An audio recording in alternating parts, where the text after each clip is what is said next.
교재는 24페이지인데요. 교재는 직접 읽어보시길 바라며 바로 설교로 넘어가도록 하겠습니다. 여러분, 오늘 우리가 읽은 성경이 무엇이지요? 네, 맞습니다. 사사기지요. 그런데 눈치를 채셨나요? 오늘 우리가 읽고 있는 사사기의 본문에는 사사가 등장하지 않습니다. 붕어빵에 붕어가 없는 느낌이지요. 사사기에 등장하는 마지막 사사는 삼손입니다. 그리고 17장 이후로부터 기록된 단 지파의 제사장이 된 모세의 손자 요나단 이야기와 오늘 우리가 읽고 있는 처참하게 죽임당한 레위인의 첫 이야기에서는 사사가 등장하지 않습니다. 이 장들이 사사기의 부록과 같은 장이라는 것이지요. 왜 사사기의 마지막에 이런 기록들이 있을까요? 사사기의 마지막 사사 삼손 이후의 시대를 다루기 때문일까요? 그렇지가 않습니다. 오늘 본문 사사기 20장 28절에는요, 아론의 손자 엘르아살의 아들 비느하스가 등장합니다. 이 비느하스가 누구입니까? 민수기에서 행음하는 이스라엘 백성의 배를 꿰뚫어 하나님의 분노를 잠재웠던 바로 그 비느하스입니다. 그러니까 사사기 20장은요, 이스라엘이 가나안 땅에 들어간 이후 한참 지나서가 아니라 가나안 땅에 들어간 지 얼마 안 됐을 때의 사건을 말해주고 있는 것이지요. 그렇다면 왜 이 이야기들이 사사기 마지막에 실려 있는 것일까요? 사사기의 중심 주제를 생각해 보면 알 수 있습니다. 이스라엘에 왕이 없으므로 이스라엘 사람들이, 백성들이 자기 소견에 옳은 대로 행하였더라. 사사기 뒤에 붙은 이 부록들은 이스라엘 백성들이 자기 소견에 옳은 대로 살았던 모습이 무엇인지 그 구체적인 모습들을 우리에게 보여주는 것입니다. 우리는 지난주에 그 참혹한 일이 무엇인지를 살펴보았습니다. 어떤 일이 있었지요? 한 레위인이 자신을 떠나 도망갔던 첩을 데리고 오는 중에 첩이 베냐민 지파 기브아 사람들에게 겁탈을 당해 죽게 된 일입니다. 소돔과 고모라 이야기와 하나도 다를 것이 없는 이야기였지요. 분노한 레위인은 이 역시 우리의 상식으로는 이해하기가 힘든데요, 첩의 시체를 토막내서 이스라엘 사람들에게, 나머지 지파 사람들에게 보내었고, 분노한 이스라엘 사람들이 다 함께 모이게 되었습니다. 베냐민 지파 사람들을 이대로 두어서는 안 되겠다라는 것이지요. 이들은 이제 모여서 베냐민 지파 사람들을 심판하려고 합니다. 자, 1절과 2절을 보면은요, 모인 수는 40만 명인 것을 보게 됩니다. 이 사람들이 모여서 레위 사람들에게 무슨 일이 어떻게 진행되었는지 자초지총을 듣고는 기브아를 쳐야겠다, 우리가 살려줄 수 없겠다 하고 결정합니다. 제비를 뽑아 10명 중에 1명을 택하여 공격할 것을 결정하고 최후의 통첩을 날립니다. 12절과 13절입니다. 이스라엘 지파들이 베냐민 온 지파의 사람들을 보내어 두루 다니며 이르기를 너희 중에 생긴 이 악행이 어찌 됨이냐. 그런즉 이제 기브아 사람들 곧 그 불량배들을 우리에게 넘겨주어서 우리가 그들을 죽여 이스라엘 중에서 악을 제거하여 버리게 하자. 불량배들만 넘겨주라는 것입니다. 그러면 그들을 죽여서 이스라엘을 깨끗하게 하자라는 것이지요. 그런데요, 베냐민 지파의 반응은 단호합니다. 14절 제가 읽어보겠습니다. 도리어 성읍들로부터 기브아에 모이고 나가서 이스라엘 자손과 싸우고자 아니라. 지금 베냐민 지파 사람들이 어떻게 반응합니까? 불량배들을요, 이스라엘 사람들 앞에 내놓지 않습니다. 오히려 숨기고 있습니다. 그리고는 이 사람들과 싸우려고 하고 있습니다. 죄를 인정하지 않는 것이지요. 여러분, 이 모습이 이해가 가십니까? 이해가 좀처럼 잘 가지 않습니다. 그런데요, 이 모습이 죄가 지적되었을 때의 우리의 반응일 때가 참 많습니다. 죄를 처음 지었던 아담의 반응도 꼭 이와 같았지요. 아담의 죄가 드러났을 때 아담은 무엇을 했습니까? 죄를 숨겼습니다. 만일 죄를 숨기지 못하면 사람들은 어떻게 합니까? 적반하장입니다. 나만 죄인이냐? 너는 이런 죄 지은 적 없냐? 그렇게 떳떳하냐? 핏대를 세우고 다른 사람을 비난하고 공격하기 시작합니다. 가장 처참한 것은요, 자기가 떳떳하다는 생각에 스스로가 속는 것입니다. 사실 기브아 사람을 고발한 이 첩의 주인이었던 레위인, 이 레위인이 한 말은 교묘한 거짓이 섞여 있었지요. 기브아 사람들이 자신의 첩을 데려다가 죽게 한 것은 맞지만 실상 이 첩을 스스로 넘겨준 자가 바로 이 레위인이었습니다.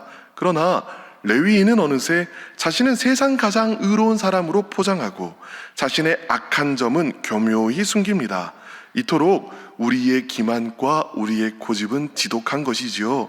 죄인이 죄인됨을 그대로 벌거벗은 채로 자신을 드러내는 일은 너무나 수치스럽고 고통스러운 일입니다. 우리 안에 있는 변호사는요, 무슨 일이 있어도 나 자신을 선하다고 말하려고 합니다. 그리고 바로 이때 이스라엘 전 부대가 베냐민을 덮치게 된 것입니다. 여러분, 우리가 죄인인 것을 인정해야 하나님의 은혜가 주어질 수 있습니다. 우리가 우리의 죄를 숨길 때 이스라엘 대군이 베냐민을 공격한 것과 같이 하나님께서는요, 말씀의 군대를 일으키셔서 우리를 대적하십니다. 히브리서 4장 12절은 이렇게 이야기하지요.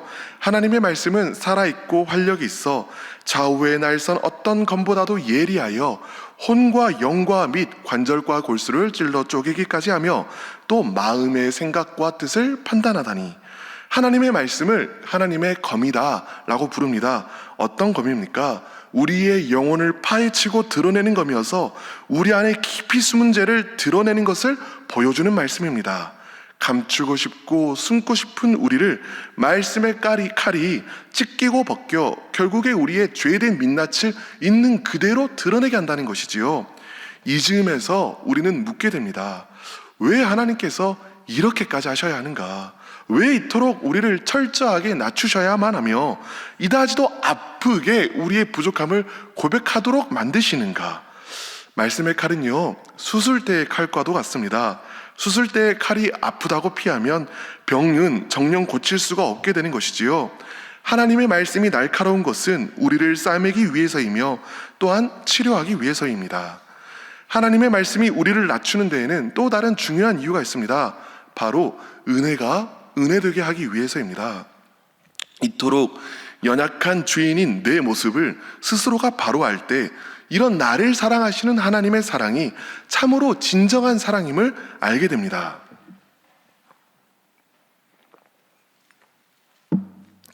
내가 나 자신을 선하다라고 생각하는 동안에는 하나님의 사랑을 당연한 것으로 여기게 되죠. 그러나 자신의 죄악됨을 있는 그대로 말씀의 빛에 비추어 보고 나의 추악함을 처절하게 경험한 사람은 하나님의 사랑이요 당연하지 않다라는 것을 알게 됩니다. 은혜임을 알게 됩니다. 그때야 사랑받으려고 애쓰는 것이 아니라 이미 주어진 온전한 사랑에 죄인으로서 비로소 안기게 됩니다. 그런데 여기서 우리가 하나 더 살펴봐야 할 것이 있습니다.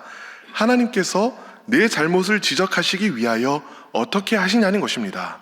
더 훌륭하고 더 나은 사람을 통해서 나를 지적하시나요? 물론 그럴 때도 있지요. 예언자들이 바로 그런 자들입니다. 그런데 여러분, 하나님께서 이스라엘의 우상 숭배와 불순종의 죄를 지적하기 위해서 더 완악한 이방 민족들을 사용하셨던 것을 기억해 보시길 바랍니다.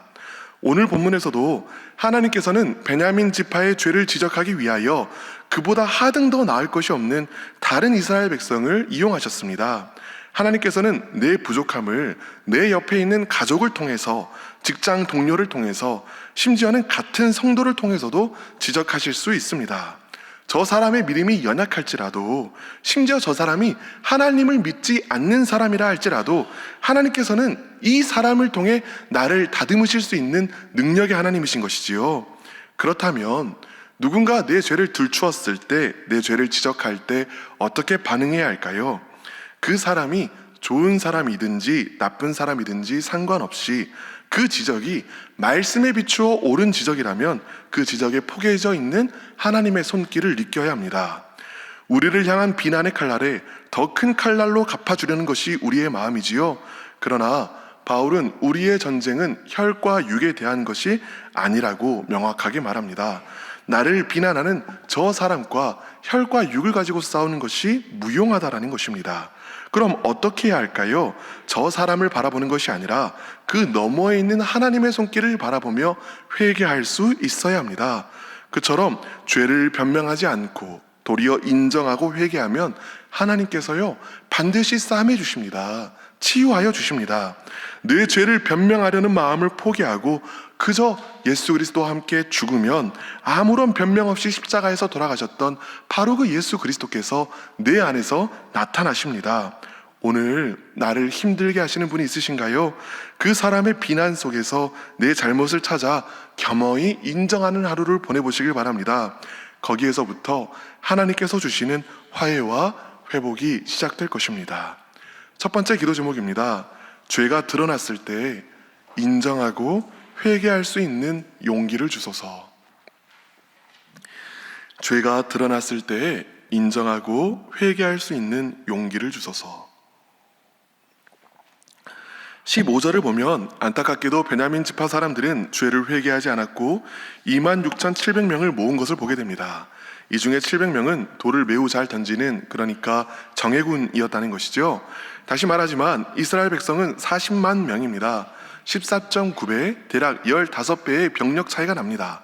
18절에서 이스라엘 자손이 누가 먼저 올라가서 싸우냐고 하나님께 물을 때 하나님께서는 유다 지파 보고 먼저 올라가라 라고 말씀하십니다. 이 질문을 자세히 살펴보면요, 이 사람들은 자신이 싸워도 되냐고는 물어보지 않습니다. 당연히 싸워도 되고 내 뜻이 맞고 나에게 정당성이 있다라는 것입니다. 여기에서 우리는 사사기의 처음을 떠올리게 됩니다. 사사기 1장 1절과 2절에서 누가 올라가서 이방인들과 싸울까요? 라고 하나님께 물어볼 때 하나님께서는 오늘과 마찬가지로 유다라고 대답하셨지요. 그리고 유다는 말씀대로 싸워서 승리하였습니다. 이때 이스라엘 백성은요, 1장 1절에서는 하나님의 뜻에 순종하고자 하나님께 물었었습니다. 그런데 지금 이스라엘 백성은요, 하나님께 순종하려는 것이 아니라 자기의 뜻은 이미 세워놓고 자신의 뜻을 이루고자 하나님께 물었습니다. 내 목적에 맞게 하나님을 이용하려는 태도로 하나님 앞에 선 것입니다. 결과는 어떻게 되었을까요? 21절을 보면 이스라엘 사람 22,000명이 죽게 된 것을 보게 됩니다. 대피한 것이지요. 크게 낙심한 이스라엘 사람들이 다음 날에 다시 용기를 내어 베냐민 자손을 치러 갔습니다. 25절을 보면 또 대피한 것을 보게 됩니다. 이번에는 18,000명이 죽었습니다. 사람들이 울며 괴로워하기 시작했습니다. 26절을 보면은요, 다 같이 베들로 이동해서 울면서 금식하면서 하나님의 언약궤 앞에서 번제와 화목제를 드린 것을 보게 되지요. 이스라엘 사람들은 도무지 이해할 수가 없었습니다. 하나님께서 보시기에 그릇된 일들을 하나님 앞에서 하나님의 허락을 받아 치리하는 중이었는데 왜 자신들이 패배하였냐라는 것입니다. 이 사람들은요, 자신들이 당연히 승리할 것으로 생각하였습니다. 하나님이 자신을 기뻐하실 것이라고 생각했고 도덕적으로 자신이 우위에 있다라고 생각했습니다. 무엇보다 군대 수도 15배가 더 많았습니다. 이제 하나님이 당연히 들어주셔야 할 뿐만 아니라 들어주지 않으셔도 내 힘으로 할 수 있는 일처럼 보였습니다. 그러나 바로 이때 하나님께서는 응답하지 않으시고 이스라엘은 대피한 것이지요. 우리의 삶에도 이런 때가 분명히 있습니다. 딴에 나는 하나님을 위한 일이라고 생각해서 하나님께서 기뻐하실 만한 일이라고 생각해서 일을 시작합니다. 또 하나님께 헌신을 하고 최선을 다하여 하나님의 일을 한 후에 이 정도로 열심히 했으면 이제 하나님께서 나를 도와주실 수밖에 없겠지라고 생각을 합니다. 이 일을 행할 내 능력도 내 힘도 충분하다라고 생각합니다. 그런데 바로 그때 내 기대가 처절하게 철저하게 부서질 때가 있습니다. 왜 이런 일이 있을까요? 우리는요, 우리 일이 되어지는 것에 관심이 많지만 하나님께서는 우리의 영에 관심이 많으시기 때문입니다. 오직 이 실패의 때에만, 이 일이 실패해야만 하나님께서 하실 수 있는 하나님의 일이 있기 때문입니다. 어떤 일일까요? 오직 이 실패의 때에 우리는 하나님을 위한 일이라고 생각했던 바로 그곳에 숨어 있었던 잘못된 동기를, 나의 자기의를 발견합니다. 또 내가 하나님을 의지한다고 했지만 사실은 더 많은 군대, 더 많은 내 힘과 내 능력을 의지하고 있었음을 깨닫게 됩니다. 또한 하나님은 내 마음대로 이용할 수 있는 분이 아니라 스스로의 뜻대로 행하시는 주권적이고 자유로운 하나님이심을 발견하게 되지요. 그래서 무엇을 깨닫게 되지요? 참된 신앙이 무엇인지 깨닫게 됩니다. 참된 신앙은 무엇입니까? 내 뜻대로, 내 능력대로 하나님을 이용하는 것이 참된 신앙이 아니라는 것입니다. 내가 가는 길에 내가 먼저 길을 선택해서 가면서 하나님, 내가 이 길을 선택했으니 내 뒤를 따라와 주세요라고 고백하는 것이 참된 신앙이 아니라는 것입니다. 그럼 무엇이 참된 신앙이지요? 내가 가는 길에 하나님 보고 따라와 달라고 하는 것이 참된 신앙이 아니라 주님께서 가시는 길에 내가 겸허히 순종하며 따라가는 것이 참된 신앙입니다. 낮아진 마음으로 하나님의 인도하심을 따르는 것이 참된 신앙이라는 것이지요. 하나님께서 이스라엘의 패배 속에, 이스라엘의 낮아짐 속에 깨닫게 하신 것이 바로 그것이었습니다. 이제 이스라엘 사람들은 베델로 올라가서 금식하며 번제와 화목제를 드립니다. 참으로 낮아지게 된 것이죠. 이 과정에서 이스라엘이 발견한 것이 무엇이었을까요? 먼저는 하나님의 징계가 지금 베냐민만을 향하고 있지 않음을 발견하게 되었습니다. 자신들을 통해서 하나님께서 베냐민을 지금 징계하고 있는 것과 정확하게 동일하게 베냐민 지파 사람들을 통하여 자신들을 징계하고 계심을 깨닫게 된 것이지요. 그리하여 이스라엘 사람들은 베냐민 사람들이 안에 있는 악이 내 안에도 있구나 하는 것을 처절하게 고백하고 낮아지게 되었을 것입니다.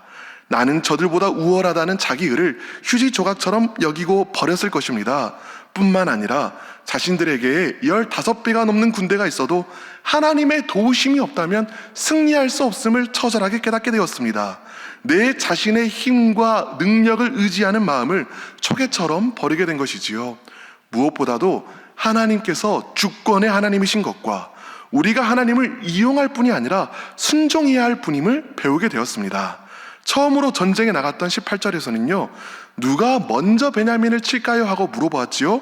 갈 길은 이미 결정되었으니 주님은 따라오시기나 하라는 듯 물었습니다. 그런데요, 이제 28절을 보면 질문이 바뀌게 되었습니다. 우리가 다시 나아가 내 형제 베냐민 자손과 싸우리이까 말리이까 하니, 싸움 자체를 해야 하는지 말아야 하는지를 요추어 보게 된 것입니다. 하나님께서 지시하신 길을 내가 따르겠다라고 고백하는 것이지요. 하나님을 이용하려는 신앙이 이 실패의 때를 통하여 하나님께 순종하려는 신앙으로 바뀌게 된 것을 보게 됩니다. 이처럼 내가 내 의로움을 버렸을 때, 내 능력을 버렸을 때, 하나님을 이용하려는 그 마음의 태도를 버렸을 때 비로소 하나님의 말씀이 들리게 됩니다. 28절입니다. 내일은 내가 그를 내 손에 넘겨주리라. 그러므로 이 시간 우리가 함께 낮아지기를 간청합니다. 낮아짐이 무엇입니까? 내 의를 의지하는 마음을 버리는 것입니다. 내 힘과 내 능력을 의지하는 마음을 포기하는 것입니다. 그리하여 무엇보다도 하나님을 이용하려는 태도를 버리는 것입니다. 그저 겸손히 엎드려 하나님의 뜻이 무엇이든지 순종하려는 마음을 갖는 것입니다. 그리고 바로 이처럼 낮아진 마음 위에 내일은 내가 그를 내 손에 넘겨주리라 말씀하시는 하나님의 음성이 임할 것입니다. 두 번째 기도 제목입니다. 낮아진 마음으로 주님을 따르게 하소서. 낮아진 마음으로 주님을 따르게 하소서. 이스라엘은요, 곧 전쟁에서 승리하였지요. 이들은 하나님의 긍휼하심으로 드디어 전쟁에서 승리하게 되었습니다. 그럼 이제 자신들이 승리했으면 자신이 하나님께 받은 은혜를 베냐민 사람들에게 흘려보내야만 했지요. 그런데 이들은 그렇게 하지 않습니다. 오히려 베냐민 사람들을 완전히 진멸시키려고 합니다. 림몬 바위에 숨은 600명을 제외한 모든 베냐민 지파 사람들을 멸살합니다. 그리하여 레위인의 첩 한 사람의 죽음으로 죽게 된 자가 2만 5천 명이 넘게 되었습니다. 왜 그랬을까요? 지난 2번의 전쟁에서 패배했던 것에 안갚음을 한 것입니다. 죄에 대한 정당한 보응을 한 것이 아니라 마음에 가득한 분노가 더 큰 분노를 불러서 오직 분노로만 전쟁을 하게 된 것이지요. 처음에는 의로움으로 심판을 하려고 했지만 결국에는 남은 것은 분노밖에 없었습니다. 이처럼 한번 불타오르기 시작한 분노의 불은 모든 것을 태우고야 잠잠해질 때가 있습니다. 이것이 옳습니까? 절대로 그렇지 않습니다. 말씀은 이렇게 이야기합니다. 에베소서 4장 26절인데요. 분을 내어도 죄를 짓지 말며 해가 지도록 분을 품지 말고. 이 무슨 말입니까? 분을 내어도 죄를 짓지 말라는 것은 분노의 감정을 행동으로 이어지게 하지 말라는 것이고, 해가 지도록 분을 품지 말라는 것은 분노의 감정이 마음에 머물도록 하지 말라는 것입니다. 이 말씀은요, 우리 가운데 살아가면서 분노가 생기는 그 자체는 어찌할 수 없지만 분노를 행동으로 옮기지도 말고 마음에도 품지 말 것을 막으라고 권면합니다. 말은 쉽지만 어떻게 이게 될 수 있냐라고 이야기하실 분이 있으실지도 모르겠습니다. 물론 쉽게 되는 일은 아닙니다. 스스로가 나의 주인이라면요, 내 분노를 표현하지 않으면 나의 왕인 내 자신이 만족할 수가 없기 때문입니다. 그러나 사사기의 모든 이야기의 원인은 그때 이스라엘의 왕이 없으므로 사람이 각기 자기 소견에 옳은 대로 행하였더라입니다. 우리의 왕이 누구인지 스스로에게 물어봐야 합니다. 우리의 왕이 그리스도라면, 우리의 주님이 참으로 예수 그리스도라면 분노는 더 이상 나의 분노가 아닙니다. 그리스도와 함께 내가 이미 죽었기 때문입니다. 우리의 삶은 날마다 우리의 주님이신 예수님을 왕으로 모시는 삶입니다. 이것이 구체적인 우리의 삶 가운데 반드시 실현되어져야만 합니다. 말로만 예수님이 왕이라고 고백하는 것이 아니라 예수님이 우리의 왕이기 때문에 실제로 우리 삶에 달라진 부분이 있어야만 한다는 것이지요. 마지막 기도 제목입니다. 오늘 하루 예수님을 왕으로 모시고 살게 하여 주시옵소서. 오늘 하루 예수님을 왕으로 모시고 살게 하여 주시옵소서. 이제 다음 세 가지 기도 제목으로 함께 기도하겠습니다. 첫 번째 기도 제목은 죄가 드러났을 때 인정하고 회개할 수 있는 용기를 주소서. 두 번째 기도 제목은 낮아진 마음으로 주님을 따르게 하소서. 마지막 기도 제목은 오늘 하루 예수님을 왕으로 모시고 살아가게 하소서입니다. 이제 함께 기도하겠습니다. 주여 믿습니다. 주여 믿습니다. 주여 믿습니다.